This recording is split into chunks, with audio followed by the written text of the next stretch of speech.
Kemudian dia melihat satu kejadian. Di kapal pada saat itu tergoncang dengan sangat kuat dengan ombak yang besar. Dan kebetulan di atas kapal semua Abu Ikrimah kenal. Kalau ini penyembah berhala semua ini. Penyembah berhala semuanya. Tidak ada satupun orang yang muslimin yang sudah tahu masalah itu gitu. Maka yang terjadi teman-teman sekalian, Ikrimah melihat semuanya pada saat ombak menghantam dengan keras dan mau tenggelam kapal, semuanya mengatakan, ya Allah selamatkan kami. Enggak ada satupun yang manggil berhalanya gitu.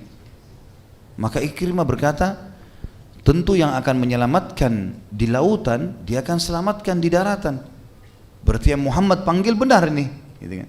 Mulai sedikit tersentuh dengan keislaman pada saat itu. Ini awal tersentuhnya dengan masalah Islam. Ummu Hakim, istrinya, masuk Islam bersama dengan Hindun dan teman-teman yang lain dan ikut dalam baiat tadi wanita-wanita. Lalu Ummu Hakim mengatakan, ya Rasulullah, kalau anda mengizinkan Ikrimah untuk saya bawa masuk Islam, berikan dia keamanan, saya akan bawa ya Rasulullah. Apakah anda terima? Kata Nabi SAW, tentu saja. Kalau dia tak masuk Islam silahkan. Tapi bukankah dia orang yang lari dari Allah dan Rasulnya? Gitu kan. Kata Ummu Hakim, ya Rasulullah izinkan saya akan pergi. Maka Nabi SAW mengatakan iya silakan. Ummu Hakim pun keluar dari Mekah menuju ke Jeddah, tanya sana sini tentang suaminya sampai diketahui naik kapal gitu. Dan ternyata kapal itu dengan hikmah Allah di tengah lautan dihantam ombak besar, karena ketakutan melanjutkan perjalanan kembali lagi ke Jeddah. Pas Ummu Hakim tiba di pelabuhan, Ikrimah turun dari kapal. Maka Ummu Hakim mengatakan, wahai Ikrimah, aku telah datang dari sisi Rasulullah sallallahu alaihi wasallam. Jelas-jelas utusan Allah. Kamu tahu dia utusan Allah. Cukuplah ayahmu telah berbuat kesalahan. Jangan sampai kamu mengulanginya dalam keadaan kufur. Dan aku sudah masuk Islam. Dia sangat penyayang, dia sangat baik, dia memaafkan banyak orang. Dia sudah memaafkan si fulan, si fulan, si fulan, si fulan. Di Mekah enggak ada korban. Semuanya aman nih. Kembalilah. Kata Ikrimah, apa kau dapat jaminan? Dia bilang iya. Maka akhirnya mereka berdua pulang. Dalam perjalanan menuju ke Mekah teman-teman sekalian, ternyata Ikrimah sebagai seorang suami, dia ingin mendekati Ummu Hakim istrinya, mau menggaulinya. Lalu Ummu Hakim mengucapkan kalimat yang akhirnya makin menyentuh Ikrimah untuk masuk Islam gitu. Dia mengatakan, wahai Ikrimah, bukankah kamu ya dalam keadaan kafir dan aku seorang muslimah, dan aku telah mendengarkan dari Rasulullah SAW seorang muslimah haram disentuh oleh seorang yang kafir karena engkau masih najis gitu. Engkau masih dalam keadaan najis. Maka berkata Ikrimah, apakah betul begitu hukum? Dia mengatakan iya, dan saya tidak akan pernah mau disentuh sampai kau sudah masuk Islam. Dan masuk Islam pun syaratnya harus di hadapan Nabi SAW, nggak boleh di saya, depan saya nggak mau, di sana. Maka Ikrimah mulai merenungi kejadian tersebut sampai akhirnya dia tiba di Mekah. Lalu pada saat bertemu dengan Nabi SAW, dia mengatakan kalimat, wahai Muhammad, terhadap apakah engkau memanggilku? Maka kata Nabi SAW, aku memanggilmu untuk mengucapkan dua kalimat syahadat, lalu engkau mendirikan salat, lalu engkau menunaikan zakat, lalu engkau berpuasa Ramadan, dan engkau mengerjakan haji bila engkau mampu. Maka pada saat itu Ikrimah mengatakan, engkau tidak memanggil kecuali kebaikan. Kemudian Ikrimah pun mengucapkan dua kalimat syahadat. Dan Nabi SAW gembira dengan hal tersebut, lalu berkata, sesungguhnya Ikrimah bin Abi Jahal telah datang kepada kalian dalam keadaan beriman, dan dia niat hijrah dari kekufurannya kepada keimanan. Maka janganlah kalian mencela ayahnya. Perhatikan kalimat ini teman-teman, ini akan jadi sebuah hukum nanti kita jelas dalam durus wal ibar, pelajaran-pelajaran kita. Kata Nabi SAW, jangan kalian celah ayahnya, karena mencela orang yang sudah mati dapat menyakitkan orang yang masih hidup, walaupun celaan itu tidak sampai kepada orang yang sudah mati. Maka Nabi SAW juga mengucapkan di depan para sahabat supaya jengkel mereka hilang kepada Ikrimah yang tadinya memang memerangi Islam. Selamat datang pengendara yang berhijrah. Ikrimah lalu bertanya, apakah anda memberikan aku jaminan ya Rasulullah? Kata Nabi SAW, iya. Ikrimah teman-teman sekalian, setelah masuk Islam, ada hal mendasar yang perlu kita ketahui. Dan subhanallah, ini sesuai dengan hadis Nabi SAW ya. Ada 3 orang yang akan merasakan kenikmatan iman. Salah satunya adalah orang yang merasakan kekufuran yang luar biasa, benci dengan Islam, kemudian dia masuk Islam dengan hidayah dari Allah. Orang seperti ini luar biasa Islamnya. Dia akan merasakan nikmatnya. Dan Ikrimah terbukti pada saat itu. Beberapa hari dia terus saja mendengarkan ayat-ayat Al-Quran. Dan pada saat itu Ikrimah selalu menangiskan air mata. Dan dia berkata, sungguh ini perkataan Tuhanku dan aku sudah melalaikannya. Sungguh ini perkataan Tuhanku dan aku sudah melalaikannya. Terus dia ulangi kalimat tersebut sambil meneteskan air mata. Dan Ikrimah teman-teman setelah masuk Islam, setiap kali bersumpah dia selalu mengatakan, tidak, demi zat Allah yang telah menyelamatkanku tidak terbunuh di perang Badar bersama ayahku. Dan sering juga dia ucapkan, sungguh aku akan membalas keburukan ayahku dalam Islam dengan kebaikan-kebaikan. Dia mengatakan, ya Rasulullah, apapun, berapapun aku pernah infakkan di masa kebodohanku dan kejahilianku dulu sebelum Islam, berapapun aku keluarkan, berapa dirham, berapa dinar, maka sekarang aku akan mengeluarkannya di jalan Allah sebagai tebusannya. Maka Nabi SAW pun bergembira dengan keputusan yang luar biasa dari Ikrimah tersebut. Teman-teman sekalian, Ikrimah ternyata memang membuktikan keislamannya. Dan bukan cuma sekedar main-main. Setelah syahadat, dan dia terkenal seperti ayahnya. Abu Jahal kalau masuk Islam mungkin dia akan seperti orang ini gitu. Termasuk sebabnya Nabi SAW berdoa, ya Allah kuatkanlah Islam dengan salah satu dari dua Umar bin Khattab dan Amr bin Hisham, maksudnya Abu Jahal gitu kan. Karena kekuatan tekadnya. Kalau mereka berpegang pada satu hal, maka mereka akan berpegang walaupun salah, seperti Abu Jahal.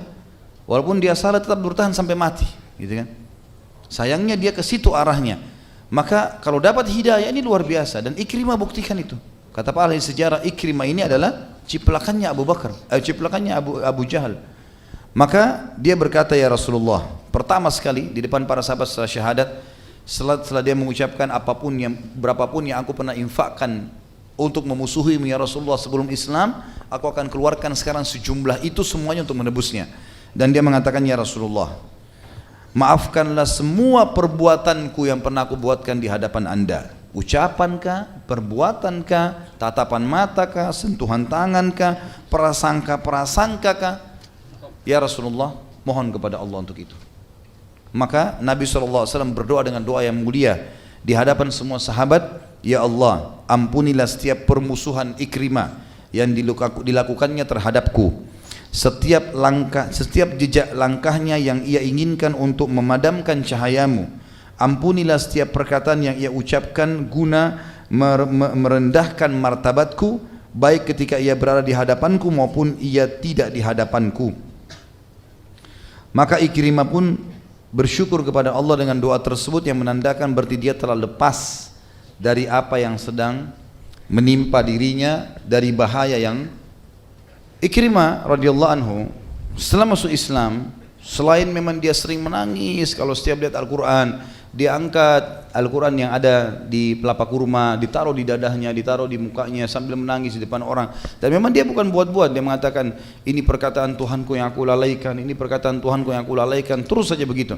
Dan kalau dia bersumpah dia mengatakan, demi zat yang telah menyelamatkanku tidak terbunuh di perang Badar. Artinya dia betul-betul merasa kalau dia terbunuh bersama dengan ayahnya luar biasa ini gitu. Pada saat itu tidak akan masuk surga ini. Dan dia ternyata mengikuti semua peperangan yang tersisa dari peperangan Nabi SAW. Di antaranya perang Hunain ya. Kemudian semua peperangan yang dibentuk oleh Abu Bakar di zaman khilafahnya juga dia ikut. Dan puncaknya pada saat dia berperang di zaman Umar bin Khattab dan terbunuh menjadi syahid di perang Yarmuk. Umar bin Khattab radhiyallahu anhu membentuk pasukan yang besar pada tahun 15 Hijriah dipimpin oleh Abu Ubaidah bin Jarrah dan Khalid bin Walid menuju ke wilayah negeri Syam. Dan di sana di tahun 15 Hijriah terjadi perang Yarmuk melawan Romawi. Nanti kita kembali ke perang ini karena di sini kisah tokoh kita. Kemudian tahun 16 Hijriah Umar bin Khattab mengutus Sa'ad bin Abi Waqqas radhiyallahu anhu dengan tadi 12.000 pasukan ke negeri Syam, kemudian yang ke negeri Persia 30.000 orang. dan juga berhasil memenangkan peperangan dikenal dengan perang Qadisiyah. Dan tahun 20 Hijriah Amr bin As ke negeri Mesir dan menembus Afrika. Yang jelas kita berbicara masalah perang Yarmuk. Perang Yarmuk ini perang yang sangat besar teman-teman sekalian. Khalid bin Walid pada saat itu masuk dalam pasukan bersama Ikrimah dan Al-Qa'qa' bin Amr atau bin Amir. Tiga sahabat ini terkenal sekali dengan keberaniannya dan kemahiran memainkan pedang. Khalid sempat meminta keduanya untuk mengawali peperangan, maka keduanya mulai bersyair dengan syair yang sangat luar biasa. Ikrimah bersama Al-Qa'qa' mengajak musuh untuk duel satu persatu melawan. Dan akhirnya berduellah beberapa orang dari Romawi bersama Ikrimah atau Malaika dan Qa'qa', dan keduanya berhasil membunuh lawan-lawannya. Ikrimah berkata, aku telah memerangi Rasulullah SAW dalam beberapa kesempatan. Apakah hari ini aku akan berlari dari kalian? Siapa yang membaiat untuk mati? Kata Ikrimah. Jadi setelah beberapa hari peperangan, duel menang, perang berkecamuk sengit, maka Ikrimah mengatakan kepada beberapa sahabat, saya dulu selalu memerangi Nabi SAW dan saya menyesal dengan itu. Sekarang saya mau membuktikan kalau saya tidak akan lari dari peperangan dan saya akan memenangkan peperangan atau saya mati syahid. Siapa yang mau berbaiat untuk mati? Artinya musuh menang, pasukan menang atau kalah, kita nggak akan mundur. Ikrimah yang memimpin itu, radhiyallahu anhu. Maka berkatalah beberapa sahabat, kami akan ikut, dan terkumpul pada saat itu 400 orang sahabat dan kesemuanya kesatria. Dan sempat yang mengikut dan ikut juga untuk membaiatnya adalah pamannya sendiri, saudaranya Abu Jahal. Juga ada yang masuk Islam di situ. Namanya Al-Harith bin Hisham. Kalau Abu Jahal kan Amr bin Hisham. Juga masuk Islam.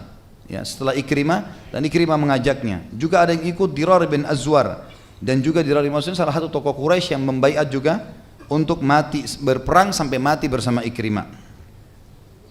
Mereka sempat berjuang dengan sangat gigih dan berperang di depan markas Khalid bin Walid sehingga luka-luka menghentikan pertempuran mereka. Ikrimah sempat dibawa kepada Khalid dengan tubuh penuh dengan luka. Khalid meletakkan kepalanya di pahanya. Kemudian Khalid bin Walid menyandarkan kepala ya, pamannya Amr ya, karena dua-duanya luka pada saat itu. Kemudian Khalid mengusap wajah mereka berdua dan meneteskan air ke tenggorokan keduanya. Pada saat itu pun akhirnya Ikrimah mati syahid. Tapi ada kisah di sini ya, yang berhubungan dengan masalah ini. Tentu kalau perang Yarmuk ini perang yang sangat panjang ceritanya ya. Perang sangat panjang. Tapi yang jelas kita masuk kepada inti bahasannya. Nabi SAW, Khalid bin Walid pada saat itu mengetahui kalau Ikrimah dan 400 orang yang sudah minta mati. Memang mereka tidak mau kembali. Jadi Khalid bin Walid sebagai pemimpin tidak sengaja, dengan sengaja memang tidak mengatakan mundurlah. Walaupun di malam hari mereka mau menyerang diizinkan saja. Biasanya harus instruksi pemimpin. Dan ternyata Ikrimah bersama dengan pamannya Amr terluka pada malam hari, dan akhirnya Khalid bin Walid sampai tadi meletakkan di pahanya, kemudian meminumkan air dan sempat mati syahid. Riwayat yang lain menjelaskan ada 3 orang sahabat yang kehausan, dan kisah masyhur tentang 3 orang ini, diantaranya Ikrimah. Ada seseorang sahabat yang bernama Abdullah mengatakan, saya lagi mencari sepupu saya untuk memberikan minum, dan saya temukan dia berada di korban muslimin. Kemudian saya membawa jek airnya. Pada saat saya mau minumkan dan dia mengatakan air kehausan, maka dia mendengar, saya juga mendengar suara muslim yang lain di sebelahnya mengatakan air. Lalu dia berkata kepada saya, wahai sepupuku, berikanlah kepada saudara kita itu dulu. Kemudian saya pun membawa air ke sana. Kemudian saya mau minumkan. Begitu saya mau minumkan, ternyata terdengar suaranya Ikrimah. Kemudian Ikrimah, orang ini mengatakan berikanlah minum kepada orang itu. Pada saat tiba di Ikrimah, baru mau dituangkan air sudah meninggal, mati syahid, gitu kan. Kemudian dia bilang, saya kembali ke orang kedua juga sudah mati. Saya kembali ke sepupu saya sudah meninggal. Sampai para ulama mengatakan, sungguh Ikrimah telah menutup hidupnya dengan kebaikan. Dan pada saat dia terakhir sebelum mati syahid, dia menyerang musuh sambil mengatakan, aku akan membalas dan menutupi kesalahan ayahku dengan pertempuran ini. Terus saja dia ucapkan itu untuk membuktikan memang kalau penyesalannya luar biasa. Jadi Tadi memang pada saat kita sebutkan hal-hal yang buruk awalnya, ini bukan untuk mengenang keburukan beliau ya, tapi untuk menunjukkan bagaimana kemuliaan Islam sebagaimana saya ucapkan tadi di awal. Begitu juga Umar bin Khattab waktu kita ceritakan. Kita ceritakan pada saat dia menyiksa muslimin, pada saat dia mabuk, tapi kita ceritakan juga bagaimana setelah dia masuk Islam. Untuk menunjukkan memang Islam itu luar biasa. Dan seberat apapun dosa yang kita kerjakan bisa dimaafkan oleh Sang Pencipta Allah. Asal sekarang ke depan, bukan lagi masa lalu. Dalam pepatah dikatakan masa lalumu sudah berlalu. Kalau baik bersyukurlah kepada Allah. Kalau buruk berdosa beristighfarlah kepada Allah. Hari ini milikmu, perbaikilah dan lakukan yang terbaik. Esok bukan milikmu, maka engkau hanya bisa berdoa dan berangan-angan. Jadi memang ini hal yang harus kita ketahui hari ini. Alhamdulillah ke depannya itu yang kita lihat dan bukan lagi masa lalu kita. Kemudian dikatakan Ibnu Katsir sempat berkata dalam tafsir beliau tentang ada yang berkata bahwa Ikrimah tidak dikenal melakukan dosa setelah masuk Islam. Dan ini sebuah fadilah tersendiri. Artinya tazkiyah atau rekomendasi dari para ulama yang hidup pada saat itu, yang sesama dengan Ikrimah dari para sahabat dan tabi'in, mereka mengatakan tidak diketahui satupun dosa yang dikerjakan Ikrimah setelah masuk Islam.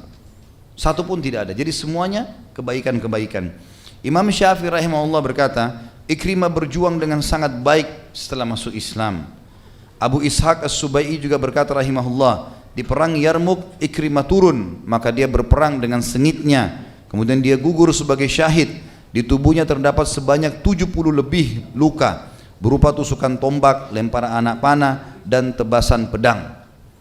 Begitulah seorang muslim, dia mengejar apa yang tertinggal dan memulai lembaran hidup baru di mana seluruhnya adalah ketaatan demi menjunjung tinggi kalimat la ilaha illallah. Sekarang kita masuk teman-teman sekalian ke manaqibnya, keutamaannya Ikrimah. Seperti biasa kita akan masuk ke manaqib dan kita akan masuk ke durus wal ibar, pelajaran dan yang bisa diambil dari kejadian ini atau dari sahabat yang mulia ini. Yang pertama teman-teman sekalian, dia termasuk orang yang masuk Islam walaupun sebelumnya dia telah melakukan banyak perbuatan salah. Ini sebuah fadilah, tidak mengenal tentang kesalahan-kesalahannya. Dan kita lihat bagaimana mulianya Islam, karena Islam tidak mau lihat masa lalu seseorang. Yang dilihat adalah sekarang ke depan. Berarti ini masuk Islamnya dia sendiri adalah sebuah fadilah. Dan Allah subhanahu wa ta'ala memang menyebutkan dalam banyak ayat, seperti misalnya dalam surah Al-An'am surah nomor 6 ayat 125. A'udzu billahi minasyaitonir rajim, faman yuridillahu an yahdiyahu yashrah sadrahu lil Islam wa man yurid an yudillahu yaj'al sadrahu dayyikan harajan ka'annama yas'adu fis sama'. Kadzalika yaj'alullahu rijza 'alal ladzina la yu'minun. Siapa yang Allah inginkan kebaikan untuknya, maka Allah akan lapangkan hatinya ke dalam Islam. Dan siapa yang Allah ingin menyesatkannya, maka Allah akan membuat dadanya sesak dan dia tidak bisa mendapatkan petunjuk, seakan-akan dia sedang didorong naik ke langit. Begitulah kehinaan akan menimpa orang-orang yang tidak beriman. Kemudian ayat yang lain, tentu kefadilah Islam ini ya. Dan Abu Jahal pun sebenarnya ayahnya mendapatkan dorongan ya, bukti Allah subhanahu wa ta'ala berikan kepada dia tanda-tanda untuk dia masuk Islam, tapi dia menolak. Tapi Ikrimah beda, dia menerima. Ini mirip dengan teman sekalian dengan kalau saya tanya apa bedanya antara Adam alaihissalam dengan Iblis. Dua-dua makhluknya Allah kan. Iblis juga itu dulunya makhluk Allah, kata Ibnu Abbas, orang yang patuh kepada Allah. Apa bedanya antara Adam dengan Iblis? Adam alaihissalam berbuat dosa, tapi Adam apa? Taubat. Itu poinnya. Jadi Adam, kata Allah SWT dalam Al-Quran, a'udzubillahi minasyaitonir rajim, fa'asa Adamu rabbahu faghawa. Adam bermaksiat pada Tuhannya dan dia melampaui batas, dilarang. Kenapa langgar? Adam sudah lihat surga alaihissalam, Adam sudah lihat malaikat, gitu kan? Kita bukan menyalahkan Adam alaihissalam, tapi Adam berbuat salah, cuman dia bertaubat. Iblis waktu buat salah, tidak mau sujud, apa yang dia lakukan? Sombong, makin bangkang, gitu kan? Jangan berzina akhi, ukhti, enggak apa-apa. Loh, minimal kalau orang mau kerjakan, dia tahu kesalahan. Jangan bangkang, gitu kan? Dia tahu kesalahan, bukan kita memudahkan, tapi dia harus sadari masalah itu. Seperti ini bedanya Abu Jahal sama Ikrimah. Abu Jahal menolak kebenaran, Ikrimah dengan adanya petunjuk dari Allah dia coba merangkul dan akhirnya dia masuk Islam dan dia tunjukkan kebenaran keislamannya. Sehingga dia bukan cuma sekedar jadi sahabat Nabi, dia mati syahid, gitu kan? Dia juga mati syahid. Dalam ayat lain surah Az-Zumar ayat 20 surah nomor 39 ayat 22 Allah juga menyebutkan tentang masalah Islam ini. A'udzu billahi minasyaitonir rajim. Afaman syarahallahu sadrahu lil islami fahuwa ala nurin min rabbi fawailun lil qasiyati qulubuhum min dzikrillah ulaika fi dhalalim mubin. Siapapun yang Allah lapangkan dadanya untuk masuk Islam, dia tangkap ya tanda-tanda dari Allah itu kemudian dia rangkul, maka dia berada di atas cahaya Tuhannya. Dan kecelakaan bagi hati-hati yang keras dari zikrullah, diingatkan tetap tidak mau sampai meninggal, mereka dalam kesesatan yang nyata. Juga dalam surah Imran surah nomor 3 ayat 19 Allah berfirman, A'udzu billahi minasyaitonir rajim, innad dina indallahil islam wa ma ikhtalafa alladziina utul kitaba illa min ba'di ma ja'ahumul ilmu baghyan bainahum wa may yakfur bi ayatillahi fa innallaha sari'ul hisab. Sesungguhnya agama yang diterima di sisi Allah hanya al-Islam dan tidak berselisih ahli kitab kecuali setelah Musa masuk Islam atau tidak ya, kecuali setelah datang kepada mereka kebenaran, dan itu semuanya karena baghyan bainahum. Dan ini sebab utama kesesatan teman-teman, bagi cemburuan yang salah, cemburu lihat saudaranya berkembang, saudaranya maju, itu karena gara itu bagi, maka itu menyebabkan mereka ahli kitab tidak mau beriman.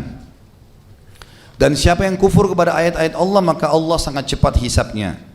Dan yang terakhir Al-Imran surah 3 ayat 85, A'udzu billahi minasyaitonir rajim wa may yabtaghi ghairal islami dinan falan yuqbala min wa huwa fil akhirati minal khasirin. Siapa yang coba-coba milih selain Islam sebagai agamanya, maka tidak akan diterima dari dan dia termasuk orang rugi di hari kiamat nanti. Jadi ini keutamaan yang pertama, masuk Islamnya Ikrimah dan bagaimana dia menangkap ya tanda-tanda dari Allah sehingga akhirnya dia beriman. Dan ini sebuah karunia yang luar biasa. Jadi tidak ada kata-kata terlambat ya. Walaupun orang itu tadinya benci sekali sama Islam, kalau syahadat kita harus rangkul, nggak boleh kita tolak. Bukan urusan kita itu. Masalah kita menolak orang ini pernah benci Islam dan kita tolak. Ikrimah kurang apa kira-kira tadi? Ya? Bunuh sana, bunuh sini, peperangan, pembangkangan, sampai akhirnya masuk Islam. Jadi nggak ada aibnya. Kemudian yang kedua teman-teman sekalian, Ikrimah setelah masuk Islam disebutkan keutamaan dia adalah dia ikut menghancurkan semua berhala-berhala. Semua berhala-berhala yang tersisa di Mekah, di rumah-rumah masyarakat, dia yang masuk ke rumah-rumah mereka dan dia yang menghancurkan ini. Dan dia yang menghancurkan. Ini ada sebabnya teman-teman. Karena ternyata Ikrimah dulu ya, termasuk orang yang mendukung sekali berhala. Ikrimah termasuk orang yang sangat mendukung berhala dan menyebarkan berhala di Mekah. Maka dia sekarang menunjukkan keseriusannya. Setelah syahadat, kemudian dia datang ke rumah-rumah orang Mekah dan dia pamit untuk menghancurkan. Setelah Nabi SAW menghancurkan 300 sekian lebih berhala-berhala mereka di sekitar Ka'bah. Kemudian yang selanjutnya yang ketiga adalah Ikrimah mengikuti peperangan bersama baginda Nabi SAW dan juga mengikuti peperangan bersama Abu Bakar, peperangan bersama Umar. Tapi peperangan yang diikuti bersama Nabi SAW tidak banyak. Yang ada hanya perang Hunain. Perang Hunain. Ya ini perang melawan suku Hawazim tentunya. Ini kalau teman-teman ikuti di YouTube nanti ada ceramah saya insyaAllah. Setelah pembebasan kota Mekah ada bahasan tentang perang suku Hawazim ya, atau perang Hunain. Dan dia di situ punya peran yang sangat besar ya, karena dia termasuk berada di pasukan di bagian depan pasukan. Dan memang dia banyak berperan untuk mengalahkan musuh-musuh.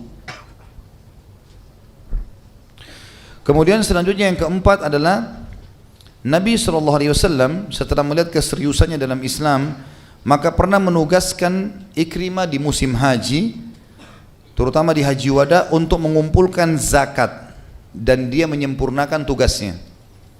Tentu yang memegang zakat ini tidak boleh orang sembarangan, dia bisa menipu ya. Maka di sini Nabi SAW menunjukkan memberikan tazkiyah kepada muslimin untuk menunjuk Ikrimah supaya bisa bertugas mengumpulin zakat, dia harus kuat secara fisik. Kadang-kadang ngumpulin zakat sendirian atau 2 orang saja pergi, dan dia membawa harta yang banyak, bisa ada perampok tengah jalan. Dan ini menandakan kekuatan fisik, menandakan keterampilan perang, ya. Kemudian amanahnya ini semua berkumpul, dan tidak mungkin Nabi SAW percayakan kecuali orang yang memiliki terkumpul semua padanya sifat tadi. Yang kelima, Allah Subhanahu wa taala menutup hidupnya dengan mati syahid di Yarmuk, dan itu disebabkan karena niatnya yang tulus. Dan dia berkata sebelum menghembuskan nafas terakhirnya, hadza ma fatani qabla al-islam wa su'u fi'l abi lil islam. Ini saya lakukan semua karena Allah, dan apapun yang telah luput dariku dari keislaman. Bertahun-tahun aku enggak masuk Islam, aku bahkan merangi Islam, dan dari buruknya perilaku ayahku, ya, terhadap Islam. Jadi dia mau mengharumkan kembali namanya dia, mengembalikan lagi citranya, dan menunjukkan kalau dia bukan seperti ayahnya yang dibenci oleh Allah dan Rasulnya. Yang keenam, dia betul-betul, ya, jujur dalam taubatnya. Dan ini sebuah fadilah. Orang tidak boleh taubat setengah-setengah, hanya sekedar mau dibilangi oleh orang lain bertaubat. Tapi Ikrimah memberikan pelajaran kepada kita, betul-betul dia terbukti selalu kalau bersumpah, diantaranya dia mengatakan, tidak, demi Tuhanku yang telah menyelamatkan aku dari kematian di perang Badr. Sambil megang Al-Quran dia menangis, dan sambil berkata kalamu Rabbi, perkataan Tuhanku. Dan kemudian dia mengatakan saya menyesal terhadap apa yang terjadi sebelum Islam. Kemudian dia menangis terisak-isak, dan ini sebuah fadilah, ketulusan dalam bertaubat. Yang terakhir teman-teman sekalian, kita tutup dengan ad-durus wal ibar. Pelajaran apa yang bisa kita ambil dari kejadian sahabat yang mulia ini? Yang pertama, indahnya Islam, dan ini tidak pernah kita lupakan dan selalu kita ulang-ulangi teman-teman sekalian, indahnya Islam. Karena Islam hanya akan melihat keadaan orang hari ini ke depan, tidak melihat masa lalu seseorang. Walaupun dia musuh Islam, tapi setelah dia masuk Islam maka terlupakan semua kesalahan-kesalahannya. Yang kedua, hidayah itu harus dikejar dan dicari, bukan ditunggu datang. Dan setiap orang teman-teman sekalian yang bergerak, dia yang akan menghasilkan. Kalimat ini penting. Setiap orang yang bergerak, dia yang akan menghasilkan. Orang yang tidak bergerak teman-teman sekalian, tidak akan ada hasil karyanya. Mengkhayal kalau cuma duduk, kemudian mengatakan nanti kalau ada kesempatan, nggak bisa. Bergerak, tunjukkan sesuatu, lakukan walaupun belum maksimal. Nanti masalah dia berkembang itu urusan nanti. Yang penting sekarang ke depan ada sesuatu yang kita kerjakan, dan orang yang menunggu tidak akan mendapatkan apa-apa. Dan kita lihat di sini banyak sekali contoh hadis-hadis Nabi SAW riwayat Bukhari Muslim, bagaimana pernah waktu Nabi SAW menyuruh sahabat sedekah, sedekah, sedekah, gitu kan? Ada sahabat-sahabat yang miskin datang dari luar Madinah, bajunya cuma 1 lembar kain, jadi kalau terhempas dengan angin kelihatan. Muka mereka hitam kemerah-merahan karena susahnya hidupnya, miskin. Nabi SAW naik mimbar lalu memotivasi sahabat untuk supaya bersedekah, bersedekah, bersedekah, bersedekah. Sahabat berlumba-lumba nih, sahabat berlumba-lumba bersedekah, gitu kan?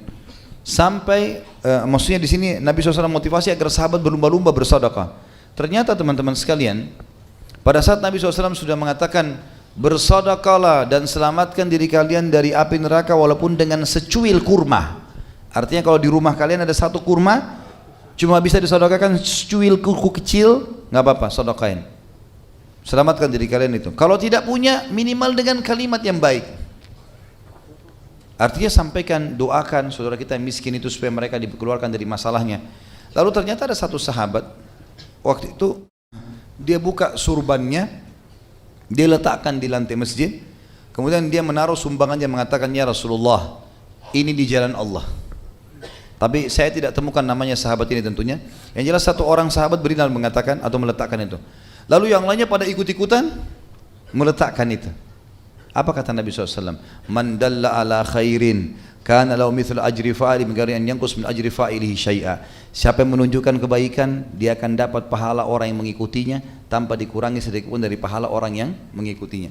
Jadi perhatikan di sini apa yang kita ambil pelajaran teman-teman dari riwayat, kejelian sahabat yang bersegera melakukan kebaikan sehingga orang lain ikuti.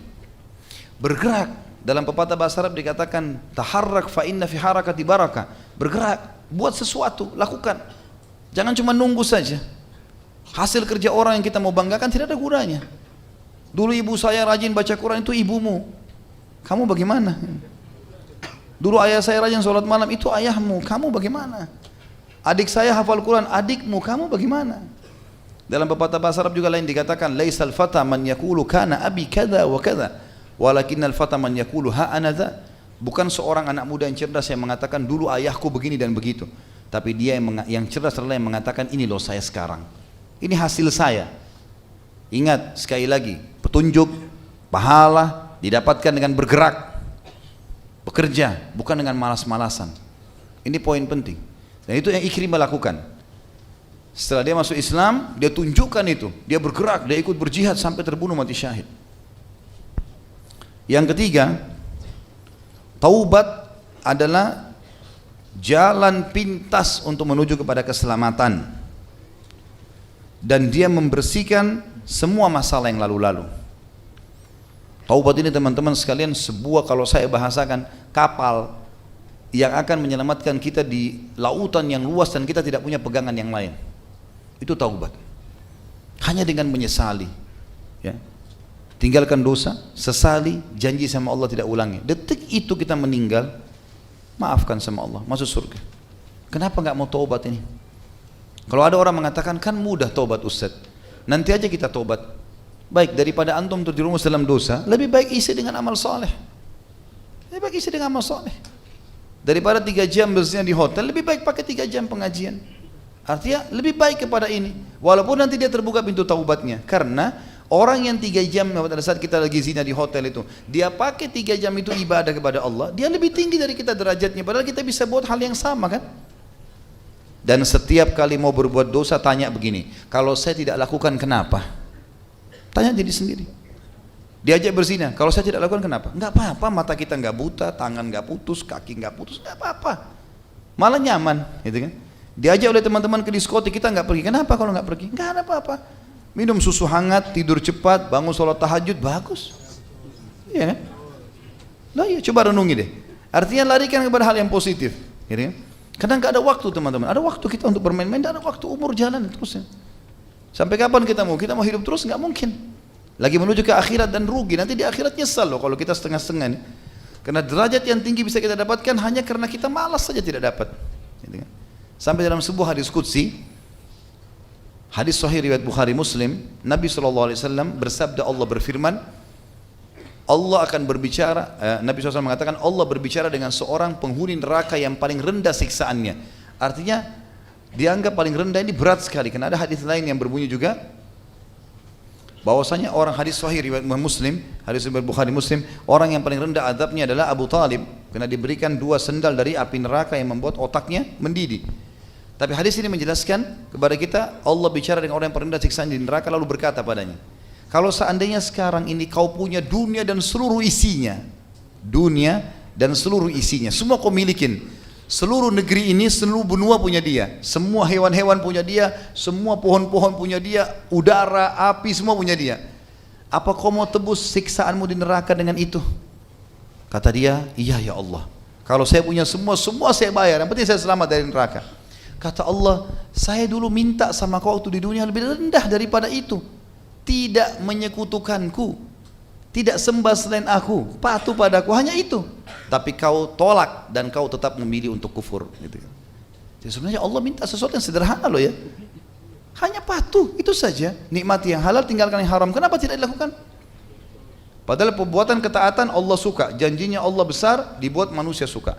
Jujur, amanah, tanggung jawab, segala macam ini disuka sama Allah, pahalanya besar, Allah juga buat manusia suka. Perbuatan maksiat Allah tidak suka, ancamannya berat, lalu kemudian juga Allah membuat manusia tidak suka. Yang keempat, keutamaan meminta maaf. Ini juga penting teman-teman sekalian. Makanya Nabi SAW tadi dari 10 orang yang dijamin disuruh bunuh, maka ada yang tidak dibunuh karena mereka minta maaf. Saya sudah kasih contoh tadi, Nabi Adam alaihissalam Allah muliakan karena minta maaf dari kesalahannya, gitu kan? Nabi Yunus alaihissalam dimuliakan oleh Allah karena minta maaf dari kesalahannya, bertaubat, gitu kan?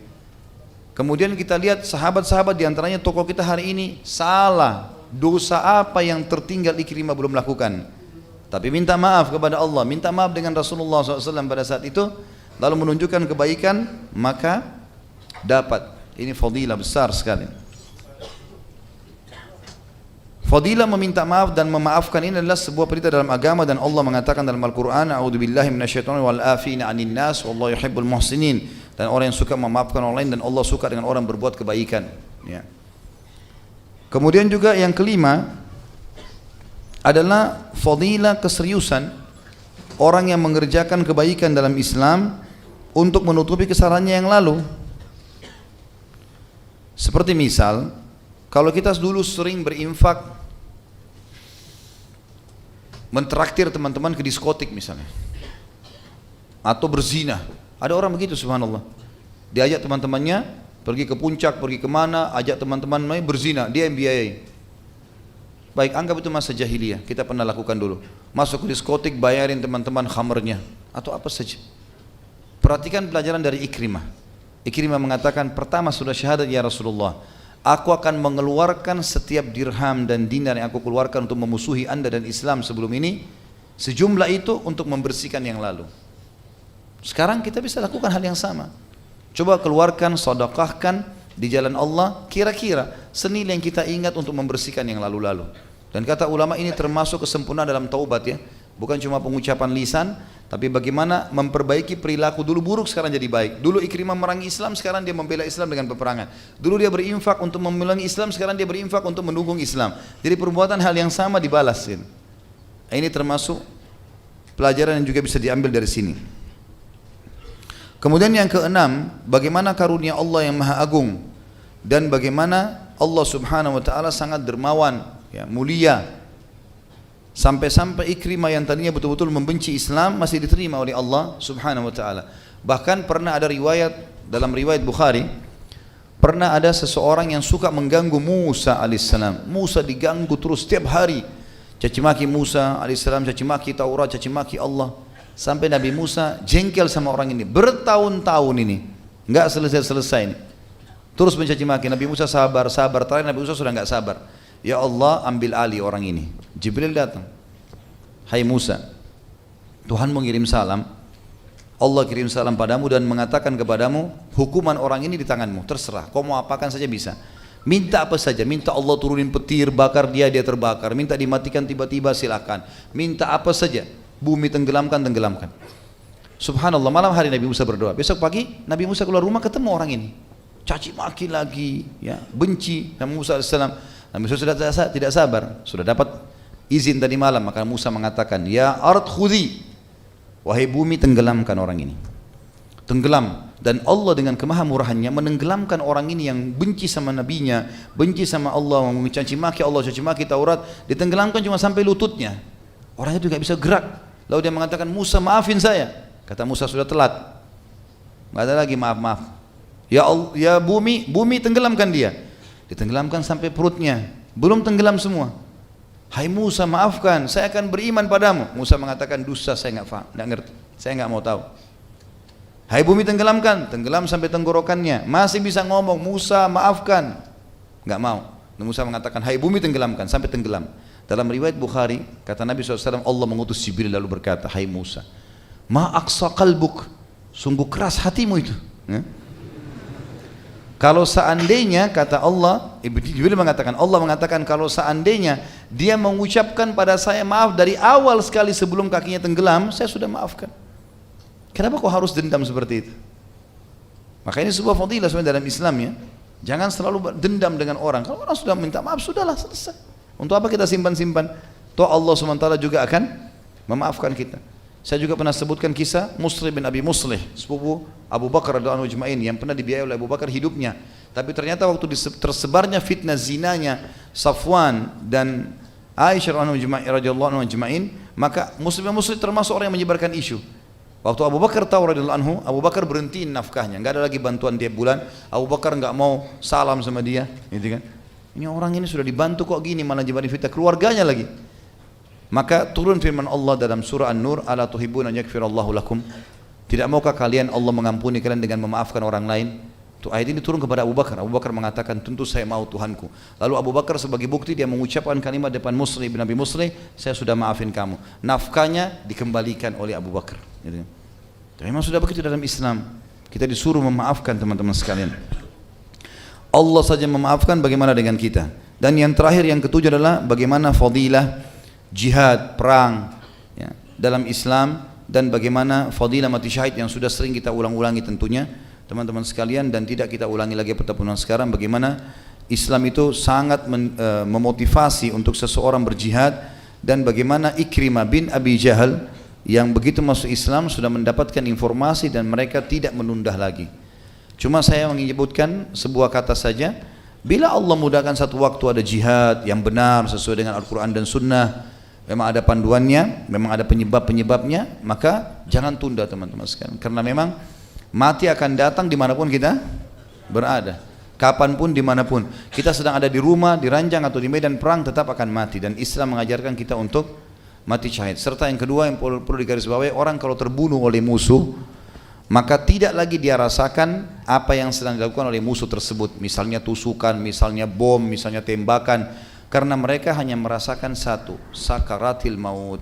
Ruhnya dicabut ya dari tubuhnya. Dia nggak rasa lagi, aduh dada saya sobek kena tembakan peluru, atau kepala saya meledak kena bom. Itu nggak ada lagi sudah.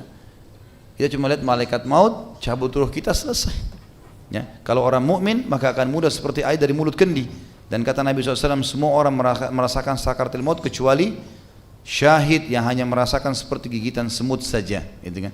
Sedikit sekali, kemudian baru dia mati. Belum lagi dia pada saat keluar ruhnya, maka akan dibawa, ditaruh dalam pelatuk burung yang berwarna hijau yang keliling-keliling di surga. Semua selain syahid ada di alam barzah di kuburan, tapi mereka ini sudah keliling-keliling di surga. Dan banyak sekali fadilah-fadilah yang sudah kita sebutkan pada pelajaran-pelajaran kita yang sebelumnya. Allahu a'lam. Mungkin itu saja, saling bersabar insyaAllah dan berta'awun dalam kebaikan. Kita berdoa kepada Allah SWT, semoga majlis kita diberkahi olehnya dan dijadikan sebagai tambahan amal kita pada hari kiamat. Dan semoga saja semua amal yang pernah kita kerjakan dan akan kita kerjakan sampai menjelang ajal datang, semuanya diterima dengan kemahamurahannya. Dan semoga semua dosa yang pernah kita kerjakan sekecil sampai sebesar apapun, terutama yang hadir dalam majlis kita ini dan yang mengikuti acara kita di medsos, semuanya dimaafkan dan diganti menjadi pahala dengan kemahamurahan Sang Pencipta Allah. Dan kita berdoa agar Indonesia diberikan ketentraman, kemakmuran, kedamaian, juga dijadikan muslimin agar bersatu di bawah ukhuwah Islamiyah, diangkat perselisihan di antara mereka, dan juga Allah Subhanahu wa taala mengirimkan kepada mereka pemimpin yang adil, yang muslim, yang kembali kepada Al-Qur'an dan Sunnah. Dan juga kita memohon kepada Allah Subhanahu wa taala agar kita semua disatukan di surga Firdaus tanpa hisab, sebagaimana disebutkan di majlis ilmu yang mulia ini. Subhanakallahumma bihamdika, asyhadu an la ilaha illa anta, astaghfiruka wa atubu ilaik. Wassalamualaikum warahmatullahi wabarakatuh.